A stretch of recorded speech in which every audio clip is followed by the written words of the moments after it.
Welcome to the Hospitality Maverick podcast with me, Michael Tingsar. We at Hospitality Mavericks are here to inspire leaders to create hot-centered and profitable businesses from the inside out, the kind that both employees and customers love and support. Thanks to BizSimply for sponsoring this episode as our show partner. And BizSimply is the all-in-one HR, workforce management, rota and operations software designed and built by hospitality experts to make every shift run like clockwork. And we join forces to help the industry to find new ways to become even more innovative in how we lead our people, how we operate, to how we grow our businesses, to how we serve our customers. Together we want to share strategies and tools that can make the industry thrive long term, not just survive. Use your voice. We have a super powerful industry worldwide. 50% of people work in a restaurant at some point in their lives in the United States. And 100% of people, I'm guessing, go to restaurants. Restaurants are sort of the fabric that ties any community together and keeps the streets safe. And so we need to use our voices to really make the public value restaurants, pay a little bit more, make legislation that supports them.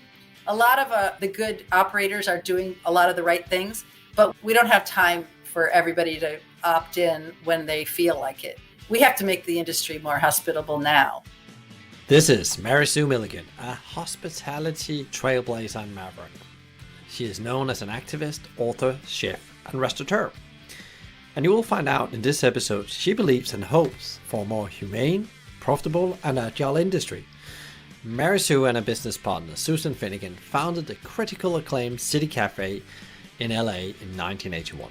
And they've been recognized many times for changing and setting better and higher standards when it comes to food and hospitality. She's been starring on a number of TV shows, and she's especially known for the 396 episodes of Too Hot Tamales together with her business partner Susan. And she's over the years been awarded a number of awards, especially the Julian Child Award, which she got in 2018 for her great contribution to the industry for showing the way forward for women in hospitality, as she's been acting, doing good, and involved in a number of organizations besides running her restaurants. And these organizations are all on a mission to make the world a better place as well as our industry. And to mention a few, board member at the Jane Spear Foundation, Share Our Strengths, and she's recently founded Regenerative, which is a peer-to-peer network for women who runs restaurants in the Los Angeles area. In this episode, we talk about how you build a strong business partnership over 40 years and what her key learnings are and what you need to do to make it work. She also shares what she's learned for being a TV celebrity and how you can use these learnings to become a better leader and human. She also shares her views on the future state of the industry and the current ones, and we take a deep dive into a broken financial model and a food system that is no longer working. We talk about the staffing crisis impact on her business and what they have done to become an employer of choice by changing people practices and leadership approach. We also talk about life and leadership lessons and how to show up pro and how to stay in balance when things get tough. Before you tune in, please sign up for our weekly newsletter packed with more Maverick insights, strategies, and tools. Find the link in the show notes or visit hospitalitymavericks.com. If you like Trailblazer and Maverick thinking, you should stop up right now and stop whatever you're doing and grab your pen and notebook. There are some great leadership and life lessons to be learned in this episode. Enjoy. Today, we have a very special guest, a pioneer and a maverick, I would say.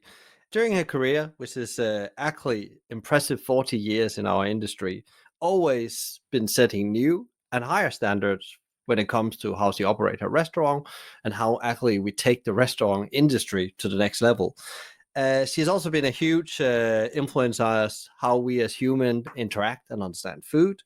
And she has also, with other incredible humans, built organizations and movements that makes the world a better place. And she's won a number of awards. With that said, I'm very humble and honored to have you on the show, Sue. You are one of my personal heroes together with Susan. Thank you. It's a pleasure to be here for sure. And it was our shared friend, John Spiteri, that actually did the intro, and he said you needed to talk with Mary Sue because I think she can tell how we should actually be in hospitality in the new area much better than I could. So I said, oh yeah, I would love that opportunity. So here we are. And I think most people, if they know a bit of food, knows about your huge journey and stuff like that. But one of the things I was thinking about when I was like following you and I did a bit of research on you, and that you and Susan has been together for 40 years. And I think that's incredible. I have business partners myself, and it's like a marriage sometimes. It really takes a lot of strain and change. And, you've gone through some very, very big changes within the industry and in the world together. How did you actually, how did you met and actually found that dynamism you need to have that, and how do you actually manage to keep it alive for 40 years? Yeah, well, it's no surprise we met in a kitchen, of course. We had both already finished chef training schools. Susan went to the CIA in New York, and I went to a trade school on the south side of Chicago. And we met in a very fancy, beautiful kitchen that I think we both would say gave us the best training of any kitchen or of any experience, called Le Perroquet in Chicago. And, we hit it off immediately. This was in the late 70s. And we both ended up going to France separately because we worked together for about a year. And then she moved to California and we kind of lost track of each other. But we ended up in France at the same time and kept in touch over there. We were both apprenticing. I was in Paris and she was in the south of France. And then, at the end of that year of apprenticeship, we just sort of got together in Paris and said, let's open a restaurant together. We had no money. We were young. We were saying, where should we go? Should we open in like Denver or Phoenix or, anyway, we ended up just coming back to the States and going to work immediately to try to make enough money to, pay the rent. And, but within a couple of months, or about 6 months after we got back, Susan called me with an opportunity saying that, she had this little tiny cafe, 900 square feet. So you can imagine how small, a little bar that sits at 8 or 10 people and like 6 or 8 tables. And the kitchen was really 10 foot by 10 foot, tiny. And it didn't even have a stove. It had hot plates in the beginning. So she said, but, it's owned by these people who own an eyeglass company and they don't really know what they're doing. And they would like to take us on as partners to run the cafe. And, I think being a woman in this, being two women in this industry, we were pretty quick to jump at that opportunity to just call the shots for ourselves rather than continue to sort of, run up against that patriarchy, kind of that sort of, male dominated business. So even though, probably people that I went to chef school were starting off and getting jobs, big chef jobs, overseeing big kitchens, I think we opted to go small for our first venture. And so that was City Cafe. Actually, that's where I met John Spiteri. He was a busboy with pink hair. And but we worked 6 days a week from morning till night. We served breakfast, lunch, and dinner. We had a blackboard we wrote the menu on, and it was just fantastic. It was a great boot camp for learning the restaurant business. The mistakes we made were small enough that we could learn from them, and we were very fortunate. We got great press really early on, and within a few years, we decided to move to a bigger space, and we raised money from all of our best customers and friends and family. We had 35 investors, which is a lot for a restaurant. And but we were able to open the big city restaurant, and then that's when we turned the little cafe into Border Grill because we loved Mexican food, and we just craved the delicious kind of authentic Mexican food that you could get if you drove all the way into East LA. but we were in the west side of LA, and there weren't very many, authentic Mexican places. There were a lot of those Americanized kind of, lots of bright orange cheese and sour cream, and but anyway, that they both City Restaurant and Border Grill were a pretty big hit that year in 1985 when we moved and opened the Mexican, the little Border Grill. And I think the secret to being collaborators and business partners for 40 years is that, we're both deeply introspective. We think about, we really, think about ourselves in a kind of a whole way, internally and externally, and how we're dealing with the world. And, we're curious. We're both really, and we, at the core, we love collaborating. I would say I'm codependent even. I just love to collaborate. I love to collaborate with my team, with Susan. I always find it better. For example, with email, email has a place and it's very helpful. But for the most part, if someone sends me an email with a bunch of questions, I just pick up the phone and call them. Because I think that when we have that interaction, we actually solve things better, and we understand better what we're talking about. And I think that I fear that email has taken some of that out of our lives, where that collaboration is so much richer and more, and you come up with a better solution and better answers. And I think the other thing about Susan and I is, our strengths and our weaknesses are very different. I'm really organized. I'm really big picture, like looking at the whole thing. Susan is very much in the weeds with the staff, very, granular. And so we complement each other in that way. And we allow each other to grow and change. 40 years is a long time. I'm not the person I was at 23, when we opened our first restaurant together, City Cafe. So, and that was 1981. So I think, we've gone through some rough patches, no doubt. Serious rough patches, and questioned whether we wanted to even stay in the partnership, I think. But by allowing ourselves to, really question those things and really look at them, I think we've really come to the conclusion that we're better together than we would be. The sum of the parts is much greater than just adding them up. And it's so interesting. It's a bit like, as you explained, I was thinking about there's a guy called Gino Wickman. He's talked about that in a perfect business or any kind of relationship where you're trying to move an organization forward, you need the visionary and the implementer. And I almost feel like you're talking about is like you found those two roles, and you are, besides that, you probably also fuel each other with personal development and make each other grow, because it's the sum of you together. It's very true. Yeah. And a funny little anecdote aside is that when I first met Susan, she'd just divorced her husband. And 5 years later, we hired her husband to be the architect of our new restaurant, City Restaurant. And within, 5 or 6 weeks, he and I fell in love, and we've been married for 34 years.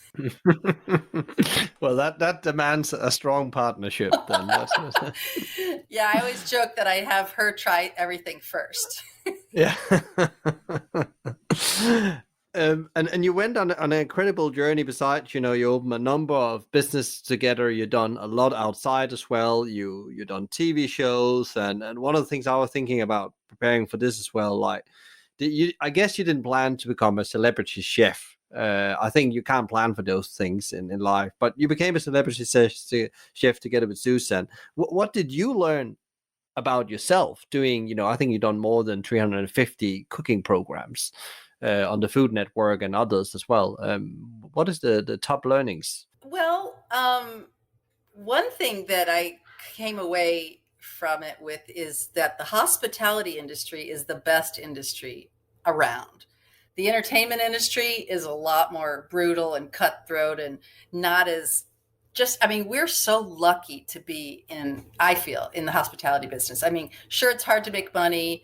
The margins are slim, but people are really hospitable. I mean, people the reason we go into this business and we work so hard is because we love other people.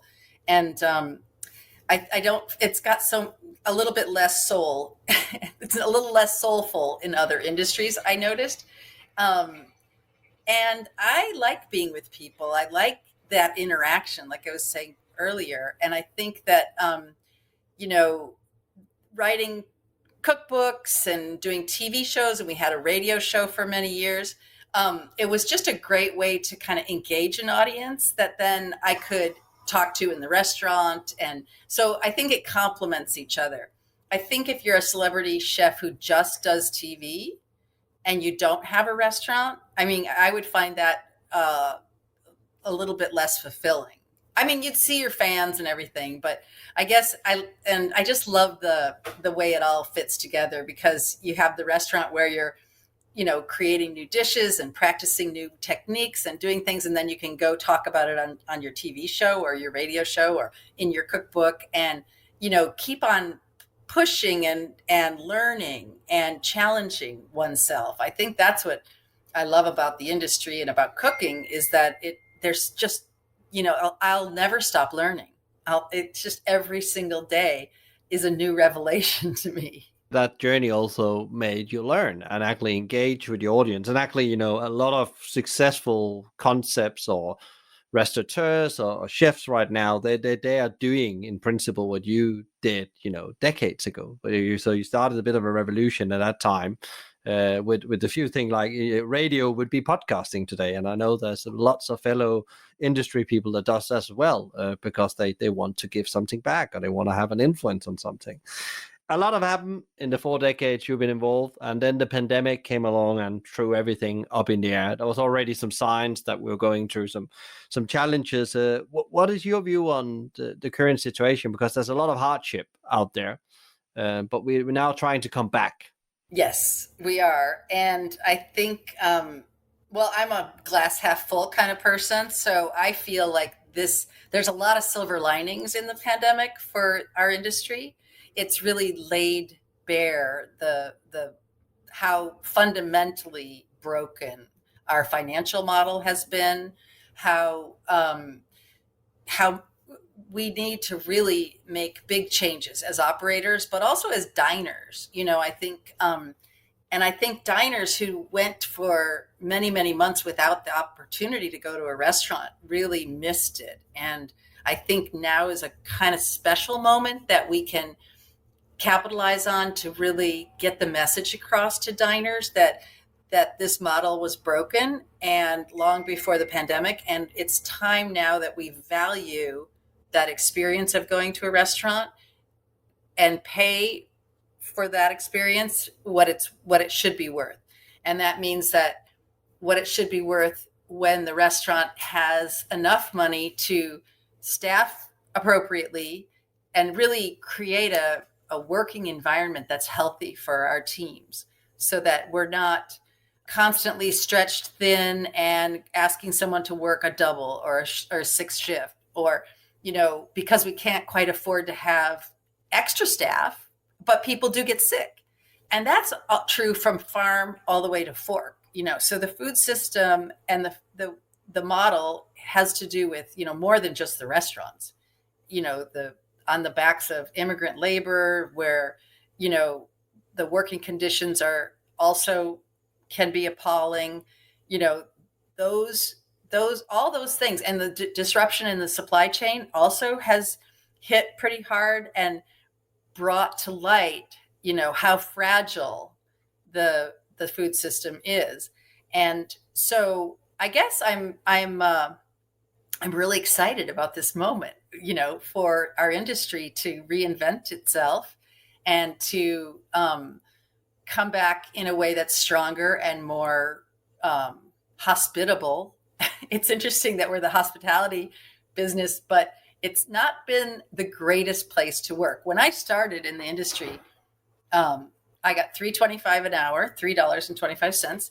and we were paid for 8 hours a day, but we were expected to work 10 or 12. And the labor laws didn't really apply to our industry. It was very odd. Of course, it's improved over these 40 years, but I think we're still kind of late to becoming a more professional profession where people have paid time off and sick, leave for having children, and a lot more kind of normal kind of benefits that people would have. And I think it's time for us to really look and try to make that happen. You talk about that the consumers probably have to be prepared to pay more. Do you think they are prepared now after a pandemic? And because again, there is like this expectation around price is an interesting conversation in hospitality. Oh, I know. And I think that some consumers will be and some won't be. And we will lose a lot. We have already lost a lot of restaurants. I mean, I lost one of mine, the downtown one. And we're going to continue to lose restaurants post-pandemic due to we're having an incredible labor shortage. And, I think that speaks to some of what I was talking about, our industry being a little bit, inhospitable. I think some staff had this like gift of 4 or 5 months at home with their with their families, with their children, able to take care of themselves, and in a way that the industry didn't really allow for before. I mean, many of my prep cooks are working 2 jobs, so they're working 80 hours a week because that's what it costs to live in LA, and what we pay our prep cooks isn't enough. So they had all this time, and I think it really sunk in for many of them that, do they really want to go back to this brutal industry that, kind of glamorizes an unbalanced lifestyle and, almost shames people for taking care of themselves. I think we through all the, the Kitchen Confidential and Tony Bourdain's kind of, expose of the kind of, the underbelly of the restaurant industry, which was true back then, much of it. And I think Susan and I really made the decision long ago in the 80s that we wanted to run a restaurant that was different than the ones that we came up through, and really was managed in a different way, had a completely different kind of management style. And it's worked really well for us. I think our staff is incredibly loyal. We have one sous chef and one line cook in Vegas who have both worked for us since 1985. Wow. Wow, that's impressive in our industry. Yeah. And a lot of I think it pays off to value your team for sure. But it's also, we don't have a hugely expensive restaurant. We wanted restaurants that our friends could afford to eat in. And we worked in restaurants that our friends couldn't afford to eat in. They were like, you'd look out at the parking lot, it'd be Rolls Royces and Mercedes. And, that wasn't the kind of restaurant we wanted. We wanted, where, the punk rock hairdresser could come in and afford a meal, as well as the businessman who is a music executive, and that's what we really created. So the price point isn't at that level that you can just, you can do whatever you want. You can pay more. You can pay more for your product. You can pay more for your team and benefits.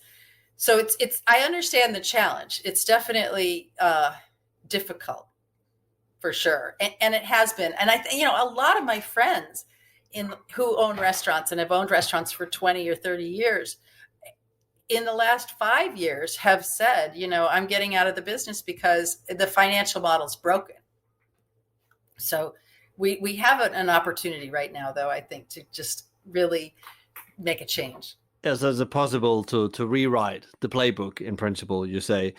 When we go back to the staffing crisis, and then you said that you have always, from early days been focusing on trying to build a culture where people feel welcome and not looked at as an employee. What is it that you do? What is there any learnings you can share with people out there? Because I know there's a lot of people that want to change things, but they don't know really where to start. Right. Well, I think in our restaurants, we have always made it a requirement that people work 5 days and have 2 days off in a row. And that's still can be, it's not as unusual now, but 10 years ago, 20 years ago, it was pretty unusual. We've always tried to get the best health care we could for our teams and that we could afford. And that's been a real priority for us. We also try to bring our team into the whole culture of our restaurants. So, for example, sustainability is really important to me. When I first became a mom, I was kind of alarmed about the food system and what was going on with pesticide use and with overfishing of the oceans and antibiotic overuse of antibiotics in the livestock and animals. So I got really active and, I want my grandkids to have the same beautiful variety of flavors and textures and foods to try that I have been, so blessed with. So we slowly every year we take on another sustainability challenge at the restaurant.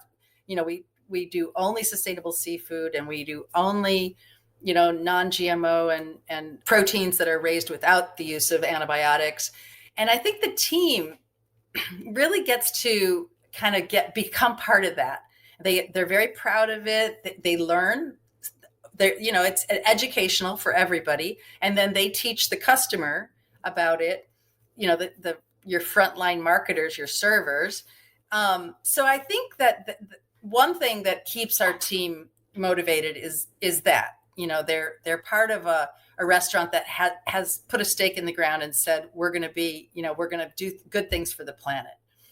And then I think we also have over the years developed a kind of a management style where we ask the staff for their input on all kinds of things. Even if you're a busboy or a dishwasher or a host, I believe those people are on the front lines and they see things that I can't see because I've got the big picture kind of vision. So I love learning from them what they think needs to happen to move the restaurants forward a little bit more, which we're always doing. If you don't keep reinventing yourself and changing and creating, not just new menu items, but just, energy in the restaurant, it has to keep changing. You mentioned before, Mary Sue, that the food system. We saw some cracks, and we've probably known there's been cracks for years. You talked about pesticides. You talked about GMO. Is it broken, our food system? You said it's not only the restaurants we have a challenge, and we have to go back to the farmers. Right. In many ways, it is broken. But the food system is working better than it ever has been in terms of reducing the number of malnourished or starving people in the whole world. And now we kind of see the world as our global community. I think that's new. 40 years ago, I don't think we were looking at what's happening all around the globe. Whereas now everybody is very attuned to that because, we have limited resources and we have, big issues like climate change. And the food system is in some ways better, but it's also, we've all become more educated about what's going on and what needs to happen. And it's not changing fast enough. The food system is a huge contributor to global warming, and we can't possibly go on like this. The American diet is definitely a problem. We have to reduce our intake of animal products and increase our plant-based products intake. And that is good for our bodies as well as for the planet, but it's absolutely essential for the planet. And I think that Susan and I started literally 30 years ago with this 80-20 idea, 80% plant-based and 20% protein or animal.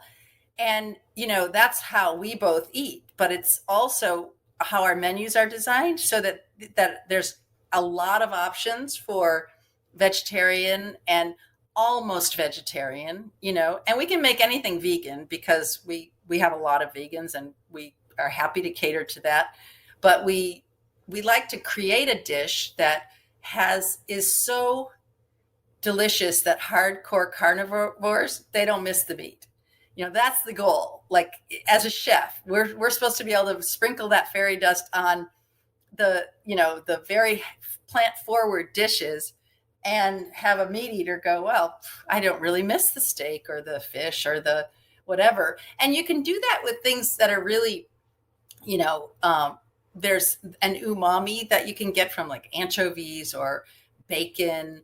And, it just takes a little bit we do this bean salad with bacon and it's a smoky chipotle chilies, and we make it on a tostada with a little purslane, and it's so great, so delicious. And I think that, you don't miss the meat necessarily. So I guess I'm hoping that this is also a time when the general public all over the world is going to really come together. I'm a big fan of the United Nations sustainability goals.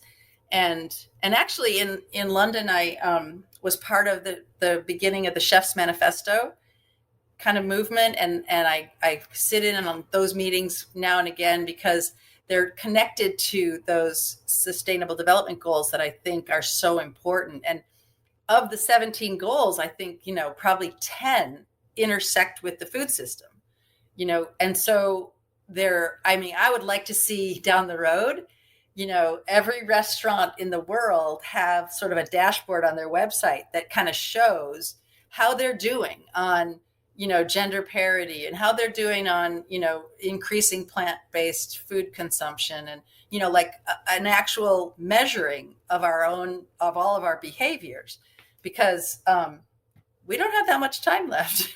We got to get cracking. Yeah, and it's a huge ambition you have on behalf of an industry that's in its knees in principle, but also that's the opportunity, as you said before, because we can take a new role in people's mindset. I guess that's the key thing here, that hospitality can actually really educate people about food, because I guess that's the challenge as well, that people don't know enough about food.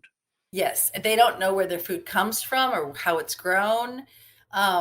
And I don't fault them for that either, because I think there have been powerful lobbies that have, helped obscure where food comes from.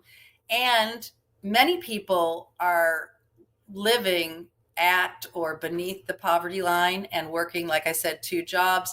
It's a lot of information to sort through to make a decision about where to eat or what to eat.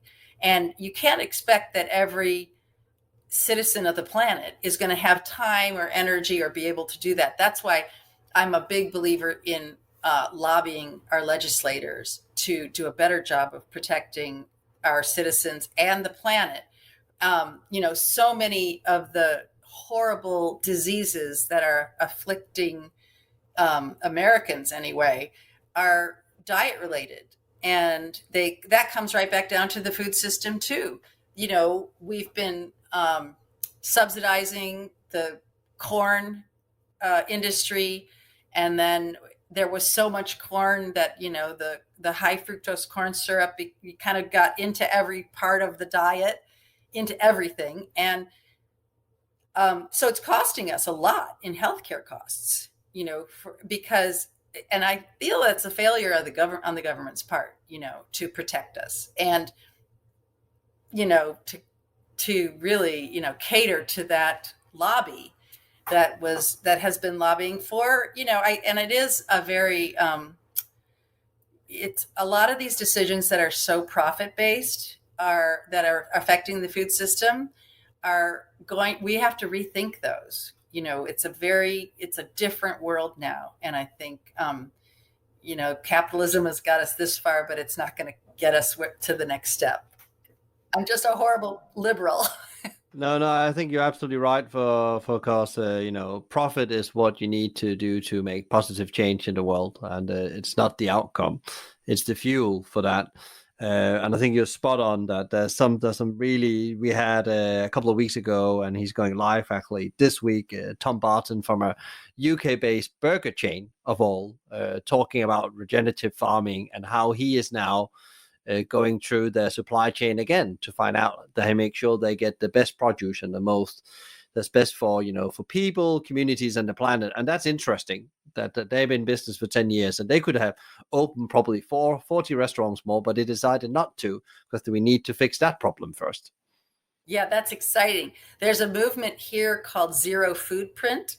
I don't know if you've heard about it. Anthony Mint started it, and he owns a restaurant in San Francisco called Mission Chinese, and it's a way for restaurants to support regenerative farming. And basically, it says 1% to unfuck the planet on the bottom of your check.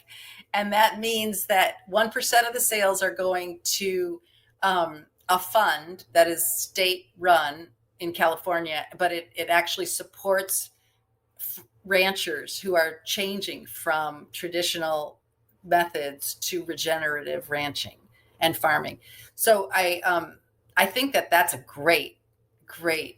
The regenerative is a great word. It's better than sustainable. It actually, I think if we could start using regenerative as the benchmark and the standard we're trying to get to, then, and if everything, that flows through the kitchen, if you're looking for that regenerative aspect, that's what our planet needs so desperately.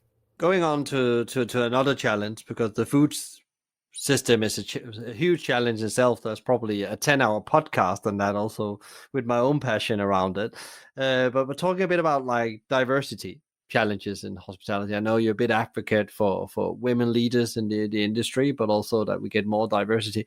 Where do you see we are as an industry when it comes to that?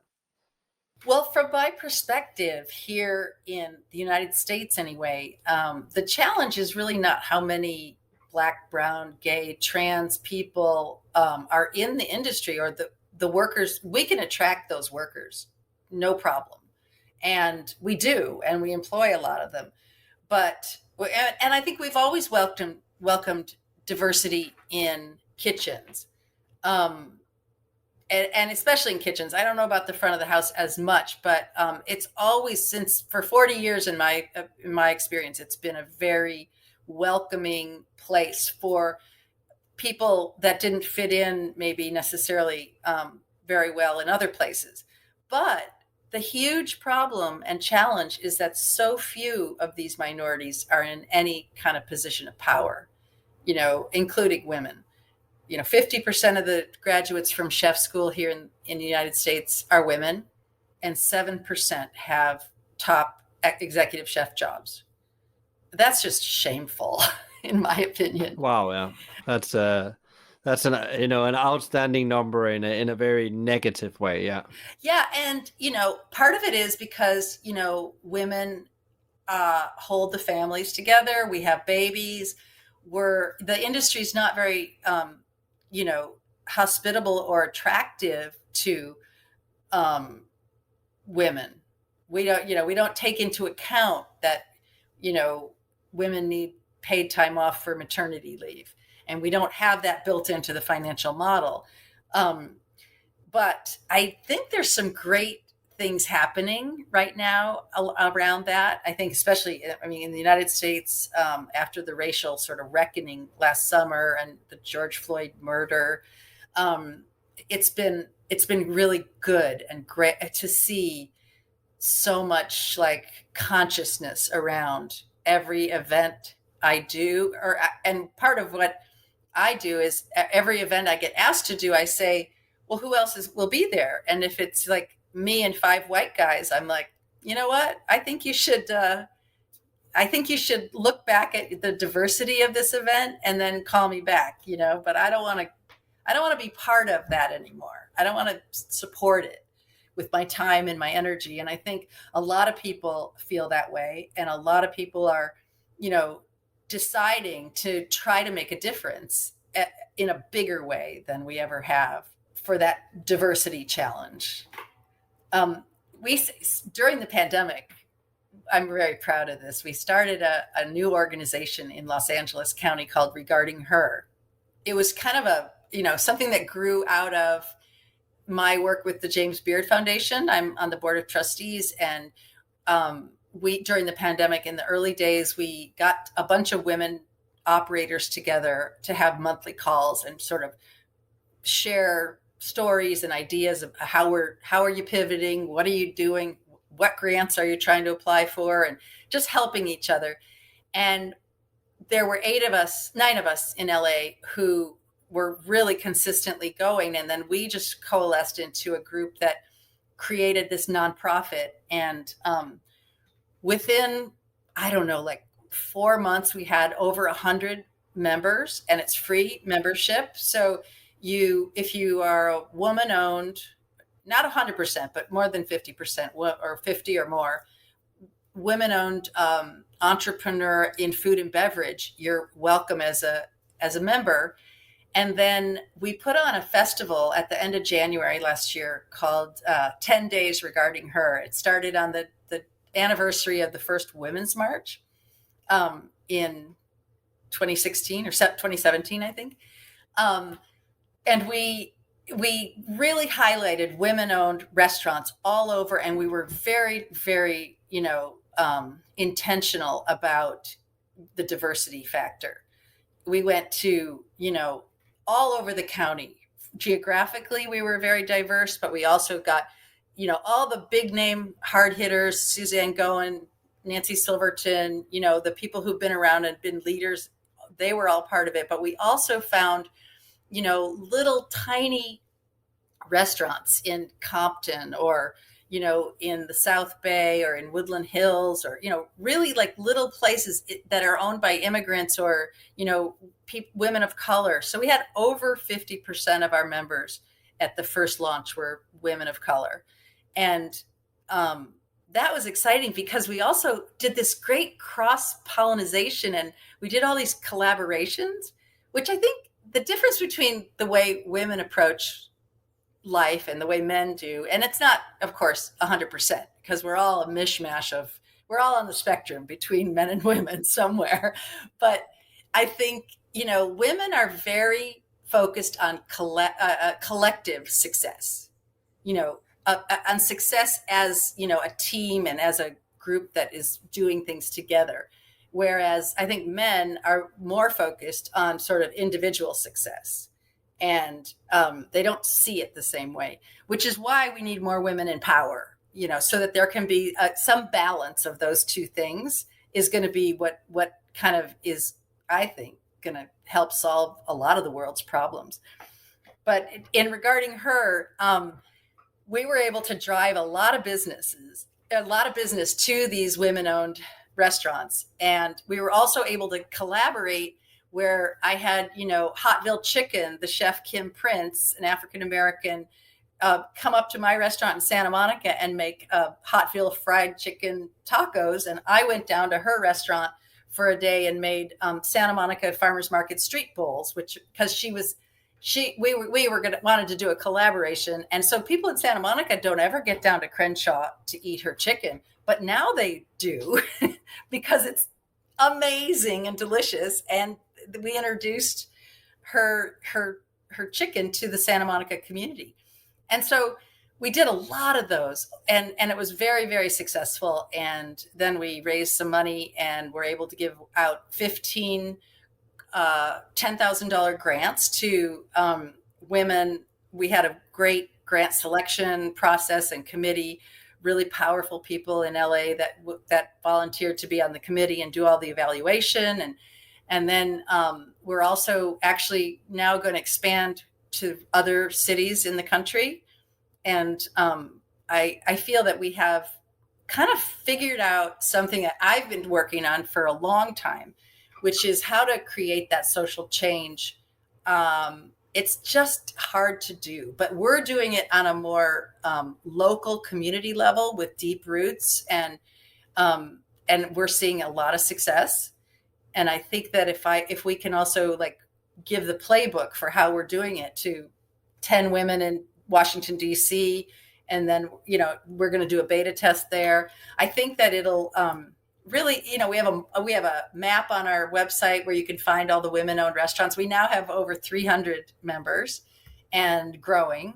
And we also have a kind of a community forum, where just the members are allowed, and we can share, job descriptions, or who's got a good plumber, or, hey, there's another grant you can apply for. Let's all do that. So it's a very helpful, incredible network of people and ideas, and it's powerful. I love how you're very passionate about it, and you can feel it comes from the heart. But you also talk about there's a solution everyone can learn from in the industry, male or female, is that it's important to come together to find solution. And actually, it's important to get many different views from different diversity and energy, because that's actually what brings new thinking to the table, because the old ways are gone. They're not going to work anymore. They maybe work for some time, but they're definitely going to die at some point. So I really, really love that, Mary Sue.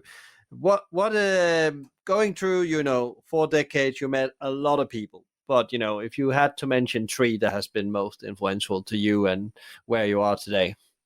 Yeah, it's always hard to limit it to a certain number.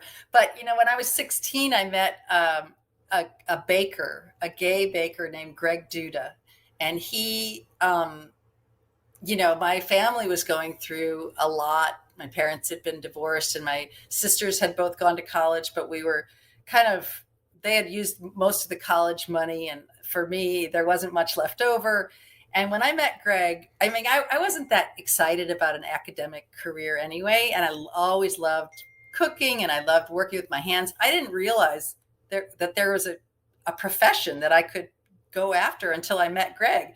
And he inspired me so much. This one dinner he cooked, he was a friend of my older sister's, and we went over to his house, and he was really late getting home from the bakery that he owned. And he had these 2 big bags of groceries, and literally walked in the door, and with the most exuberance, he just started cooking, like, knives flying and delicious food being made.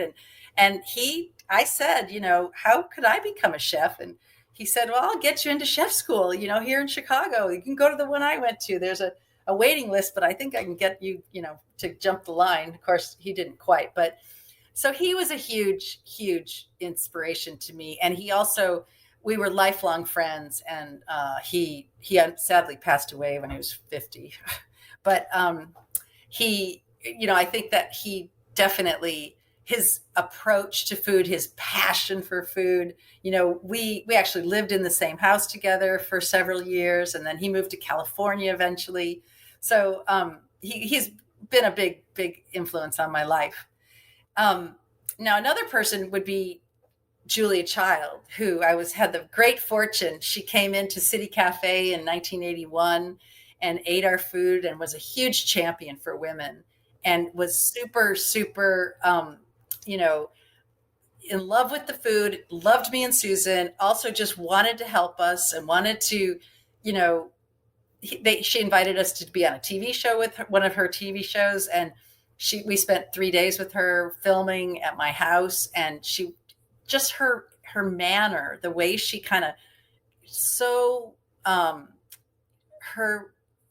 her fame really, didn't affect her much. And she was really focused on you. When you had a conversation, you felt like she was really connected, actively listening, and really cared. And I think that for me, that was a great lesson. I was, I think, a little bit shy, and coming to, that's why I think I like the back of the house and the kitchen, because I could kind of hide behind that. Or even to this day, I throw parties at home, and I think part of me wanting to cook all the time is kind of to keep busy and not have to, I'm shy, a little bit shy. I mean, not, you wouldn't know it, but there is that piece of me that sort of, is a little timid. And I think Julia really showed me that the value of being present and being there for your fans, in, being really listening to them and hearing them, and not just like signing the book, but asking them a question about, another friend of mine does this too, David Sedaris. I don't know if you've heard of him, but he's a great writer and funny as can be. But his book signing lines are around the block, because every single person who he's signing a book for, he asks 1 or 2 or 3 questions. And Julia used to do that too. It really taught me how to, handle fame, even though I'm not nearly as famous, but I think it just helped me to kind of figure out how to open up and be more present with my fan base. And then I don't know, I was trying to think of who the third person could be, but I have to say Susan Feniger, my business partner of 40 years,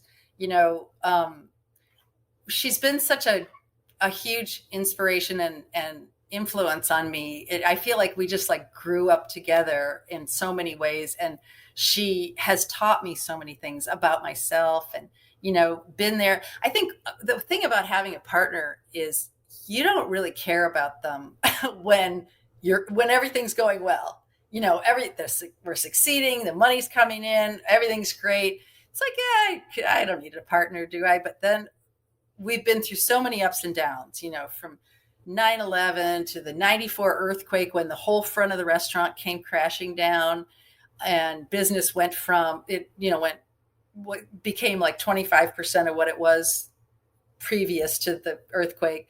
We've just been through so many things. And at those moments when you're freaked out and scared and worried, and, there's a failure you have to deal with, which we've dealt with. We've had, huge failures where we had to close restaurants and we lost tons of money.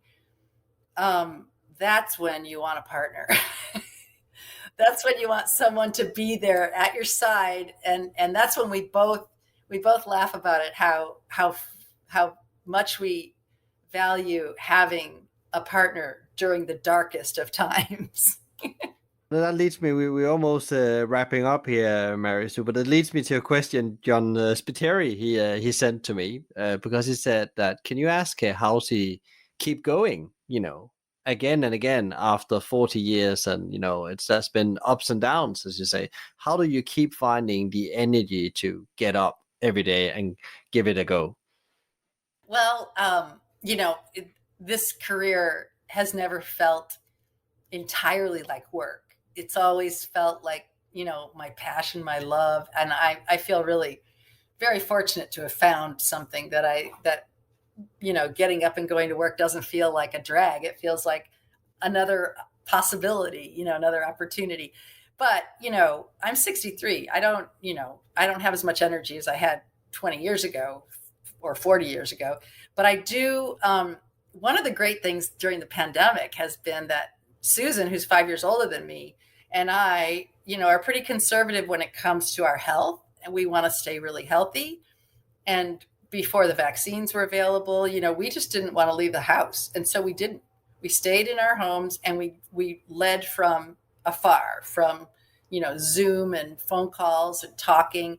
And our team really stepped up to the plate. And I think one of the things I'm excited about for the next 10 years is finding those opportunities for the team that are going to really play to their strengths, and that they can really wrap their arms around without having to be there on the day-to-day with our hands in the day-to-day. And we've been trying to pull away for 10 years and hadn't been able to. And then the pandemic came, and it finally was like, see, you're not that indispensable. You're not, the things can go on without you.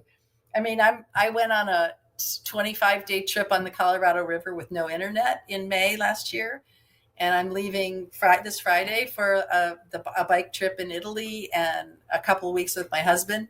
I think I love change.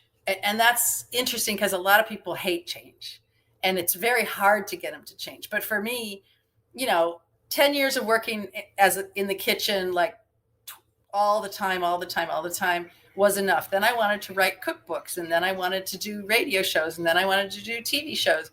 And then, I think now what I want to do, so I'm constantly changing my job within the company. And, I was the executive chef, and now I would say I'm sort of like the CEO. And, but now my new task is to create, is to build this company around what is going to be good for the team and those that we have either now on staff or can attract. And one of the things we did with our downtown restaurant over the pandemic was we turned the kitchen into a commissary kitchen that we've been making over 10,000 meals a week for the homeless. And it's been interesting because we get paid for them, not very much, but when you know exactly how many meals you need every day and they're all going to be the same, and you buy the right amount of food for that, and you have the right amount of labor for that, that takes out a lot of the mystery of the restaurant business. And so I think that has been a real wake-up call for me around, how to build a company that has a little more resilience through things like these pandemics, because they're not going to stop, and disaster doesn't stop. Like I said, we had earthquakes and fires and, stock market crashes and 9/11, and now we have the pandemic. Things just keep happening. So I think diversifying my income streams in the company is something I'm kind of focused on right now. And I'm also really passionate about, enjoying my life and having some time off and modeling the kind of behavior that I think is really healthy for my team, so that when they get to be 60, they're also thinking along those lines. Last question, Mary Sue. What advice would you give your fellow leaders out there in the industry? Also, they can see that, the playbook have changed and more change is coming ahead. Well, the first and most important thing is to make sure your employees absolutely love where they work. They love their jobs, and they feel valued, and they enjoy coming to work. And, customers will follow if you can make sure your employees are really happy. And then I think talking about a healthy lifestyle with your team and modeling that behavior of, work-life balance, and making sure that mentally and physically you're a champion for really good health, and getting 8 hours of sleep every night. And if you do have staff who are working two jobs, I don't know everybody's financial condition, or if they have 8 children or 1 child or what, but to be able to really have compassion and sort of understanding for where the employees are. And, I can't do that for every employee. Before the pandemic, I had 300 and some people. Now we're down to like 120 or so. But my team, it trickles all down from the top. My team has taken on the same kind of approach in management, or at least I hope they have. And I try to make sure they have. And the last thing I would say for leaders in the industry is to use your voice. We have a super powerful industry worldwide. 50% of people work in a restaurant at some point in their lives in the United States. And 100% of people, I'm guessing, go to restaurants. And restaurants are sort of the fabric that ties any community together and keeps the streets safe. And so we need to use our voices to really make the public value restaurants, pay a little bit more, make legislation that supports them, less taxes, maybe less red tape and restrictions, and mandating some better treatment of our employees, because I think it has to be the industry as a whole in some ways. A lot of the good operators are doing a lot of the right things, but we don't have time for everybody to opt in when they feel like it. We have to make the industry more hospitable now. And I think all those things that I've been talking about for the whole hour are things that we have to make noise about and amplify the messaging so that customers and lawmakers get involved. Great. Where can people find you and learn more about and reach out to you if they want to do that? Mary Sue Miliken on Instagram or Facebook. I think I'm on Twitter too. And then it's, on our website, thebordergrill.com. You can find a lot about our company, and you can leave me messages, and I would, and also you can always come visit me in California at Socolo, our brand new restaurant that opened 8 weeks before the pandemic, which is doing okay now. But we also have a couple restaurants in Vegas, in the Mandalay Bay Hotel. And so come and visit. Great. I send you power and energy for the journey ahead, and to your team as well, and Susan, and I'm sure that you're gonna do some amazing impact. And thank you for being such a voice in our industry, and thank you for coming to the show. Yes, my pleasure, Michael. It was a real pleasure to talk with you. Thank you so much, Mary Sue. You are a powerhouse of inspiration. You're really giving us hope for a better future for hospitality. I would recommend you to sit down with pen and paper and ask yourself, how can I give more than I take? Or how can my organization and team make a more positive impact on people, communities, and the planet? To get further inspiration on how to become a better leader and manage life better, I also recommend you to visit episode number 114 with Ari Weinsweig, co-founder of Zingerman's on self-leadership. If you enjoyed today's conversation, please share, rate, review, or subscribe to one of our channels. A big thank you to BizSimply for supporting us, bringing great insights, strategies, and tools to help the industry thrive, not just survive. Check them out at bizsimply.com or visit their social at BizSimply or BizSimplyHQ. You can also email them directly on advice@bizsimply.com. A big thank you to Fina Charlton, who is the show producer and editor from the Podcast Collective. Tune in next time for another interview, and in the meantime, find out more about us and subscribe to the newsletter and download free leadership tools at hospitalitymavericks.com. And don't worry, if you didn't get all of this, there will be links in the show notes. I'm Michael Tingster, and you've been listening to the Hospitality Maverick podcast show. Be Maverick.